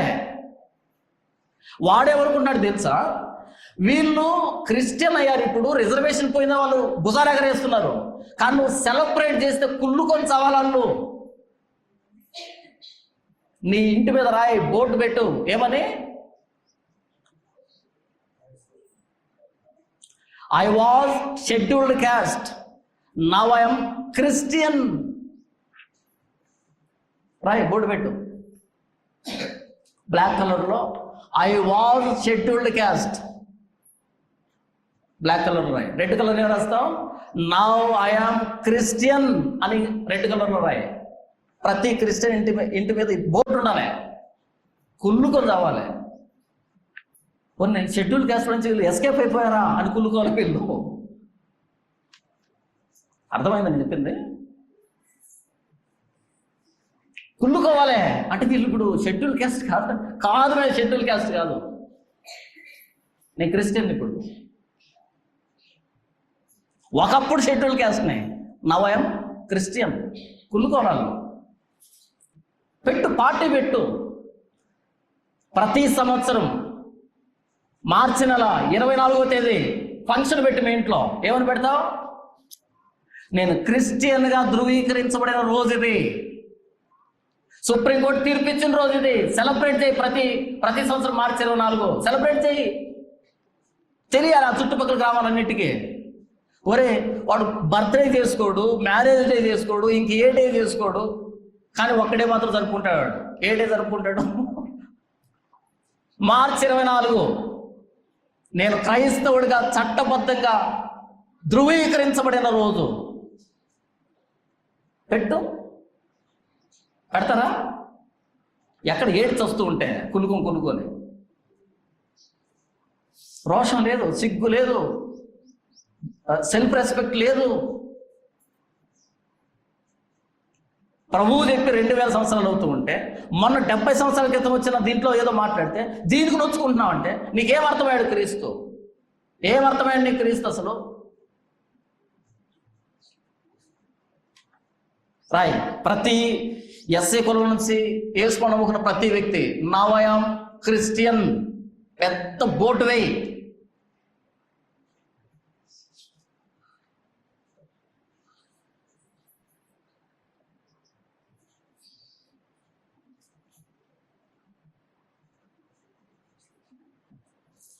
మన పోషణ ప్రభువైన యేసుక్రీస్తు వారే, మన రక్షణ ప్రభువైన యేసుక్రీస్తు వారే. మిమ్మల్ని ముట్టిన ప్రతివాడు, మనల్ని ఎవరైనా ముడితే ఎవరిని ముట్టినట్టంట? దేవుని కనుగుడ్డును ముట్టినట్టంట. మిమ్మల్ని ముట్టిన ప్రతివాడు తన కనుగుడ్డు ముట్టిన వానితో సమానంగా ఎంచుతాడంట. ఎస్సీ ఎస్టీ అట్రాసిటీ చట్టం ఎందుకు పనికి వస్తుంది? దీని ముందు నా మీద చేయి చేసుకున్నా, నా మీద మాట్లాడినా అక్కడికి వెళ్ళింది కేసు. ఇక్కడ అడ్వకేట్లు కావాలి వాదించడానికి, డబ్బులు ఖర్చు అవుతాయి. అక్కడికి వెళ్ళింది కేసు. నేను పెట్టాల్సిన అక్కర్లేదు. మిమ్మల్ని ముడితే ఆయన కనుగుడ్లో వేలు పెట్టినట్టు రియాక్షన్ అక్కడ ఉంటుంది, ఇక్కడ కాదు. బైబిల్ సరిగ్గా అర్థం చేసుకో, బైబిల్ సరిగ్గా చదువు. ఇక్కడది మన గౌరవం, ఇక్కడది మన భద్రత, ఇక్కడది మన పోషణ. మన శత్రువులు ఎదుట మనకి భోజనాన్ని సిద్ధపరిచే దేవుడు. అరణ్యంలో ఒంటరిగా కూర్చున్న కేరీతి వాగు దగ్గర కాకుల చేత భోజనం పంపించే దేవుడు. దేశం అంతా కరువుతో అలవాటిస్తూ ఉన్నా సరే పిండి అయిపోదు, నూనె అయిపోదు, అలాంటి దేవుడు. కొత్త నిబంధనలు రాయబడ్డ మాట ఏదో తెలుసా? క్రీస్తు ప్రేమ నుంచి మనల్ని ఎడబాపున్నది ఏది? కరువా, వస్త్రహీనత, ఉపద్రవమా, శ్రమ, బాధ, హింస, ఖడ్గమ, ఏది ఎడబాపలేదు. ఉన్నా ఎడబాపలేవు, లేకపోయినా ఎడబాపలేవు. ఎందుకని? క్రీస్తు ప్రేమను రుచించాం. ఆ క్రీస్తు ప్రేమను రుచించాం. మనం ఎవరమే? Scheduled caste. మన షెడ్యూల్డ్ క్యాస్ట్ ఎస్సీ రావడం. మనం మాలోలమా క్రైస్తవులమా? గట్టి చెప్పండి. మనం మాలోలమా క్రైస్తవులమా? క్రైస్తవులమే. రిజర్వేషన్ కావాలన్నా వద్దు. వాడు ఇస్తానన్నా వద్దు. రిజర్వేషన్ మాకు వద్దు. మా క్రీస్తున్నాడు, క్రీస్తు పోషిస్తాడు, క్రీస్తు భద్రతనిస్తాడు. 2000 సంవత్సరాల క్రితం రాయబడిన మాటలు ఇవే. 70 సంవత్సరాల క్రితం చేర్చబడిన మాటలు అవి. దీన్ని వ్రాయించింది పరిశుద్ధాత్మ దేవుడు, దాన్ని వ్రాసిన అంబేద్కర్ గారు. అంబేద్కర్ గారు ఇచ్చిన అది కాదు మనకు కావాల్సింది. పరిశుద్ధాత్మ దేవుడు ఇచ్చిన ఈ మాటను, ఈ భరోసా. ఎవడైనాను క్రైస్తవుడు అయినందుకు బాధను అనుభవిస్తే వాడు సిగ్గుపడంతో ఆ పేరును బట్టి దేవుని మహింపరచాలి. ఇప్పుడు ఆరాధిద్దాం. తండ్రి, మొన్న 24వ తారీఖు వచ్చిన సుప్రీంకోర్టు తీర్పును బట్టి మీకు కృతజ్ఞతలు. ఇంతకాలం మేము ఎస్సీలమా క్రైస్తవులమా తెలియక సతమతం అయ్యేవాళ్ళం. ఆ రిజర్వేషన్లు తీసుకునేటప్పుడల్లా ప్రతిసారి మాల అని రాయడానికి సిగ్గుపడేవాళ్ళం.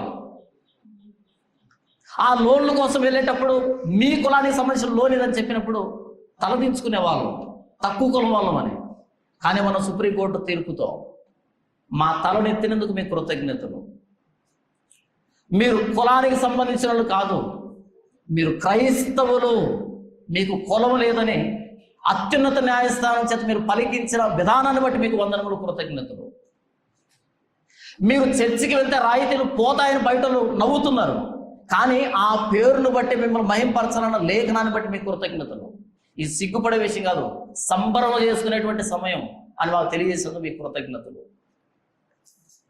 తండ్రి, కొన్ని సంవత్సరాలుగా మా నాన్న వాళ్ళ నాన్న ఎప్పటి నుంచో మీరు ఫలానా కులానికి సంబంధించిన వాళ్ళని కట్టిపడేశారు, మమ్మల్ని అంటరాని వాళ్ళుగా, తక్కువ స్థితికి సంబంధించిన వాళ్ళుగా. మొన్న తీర్పుతో మా స్థాయిని హెచ్చించినందుకు, ఆ బానిసత్వ సంఖ్య నుంచి విడిపించినందుకు, క్రైస్తవులనే గౌరవాన్ని మాకు ఇచ్చినందుకు, క్రైస్తవులు కులం లేదని తెగతింపులు చేసినందుకు మీకు కృతజ్ఞతలు. ఆ హిందూయిజానికి సంబంధించిన కులం అనే ఆ ఉచ్చులో నుంచి మమ్మల్ని విడుదల చేసినందుకు మీకు కృతజ్ఞతలు. నన్ను క్రైస్తవురాలని మీరు పిలుస్తున్న పిలుపును బట్టి, లేఖనాన్ని బట్టి మీకు కృతజ్ఞతలు. ప్రభువైన యేసుక్రీస్తు ప్రాణం పెడితే ఆయన రక్తాన్ని బట్టి కొనబడినటువంటి సంఘంలో, క్రైస్తవ్యంలో నాకు మీరు స్థానాన్ని సిద్ధపరిచినందుకు మీకు వందనాలు. మనుషులు ఏర్పాటు చేసిన రిజర్వేషన్ కంటే 1,000,000 రెట్లు భరోసా మీరు ఇస్తున్నందుకే మీకు వందనాలు. ఆకాశ పక్షుల కంటే శ్రేష్ఠులను పిలుస్తున్నందుకే మీకు వందనాలు. మీ తల వెంట్రుకలని లెక్కించబడ్డాయన్న మీ భద్రతకే మీకు కృతజ్ఞతలు. ఇంతకాలం బైబిల్లో వ్రాయబడిన ఈ లేఖనాలని అర్థం చేసుకోలేకపోయాను. ఈరోజు సుప్రీంకోర్టు పుణ్యమా అని వీటిని గురించి మరొక్కసారి ఆలోచించడానికి, అర్థం చేసుకోవడానికి మీరు నా మీద చూపించిన కృపకై మీకు కృతజ్ఞతలు. నా విలువను నాకు తెలియజేసినందుకై మీకు కృతజ్ఞతలు. ప్రభువైన యేసుక్రీస్తు శ్రేష్టమైన నామములో ఆరాధిస్తున్నాను తండ్రి. ఆమేన్.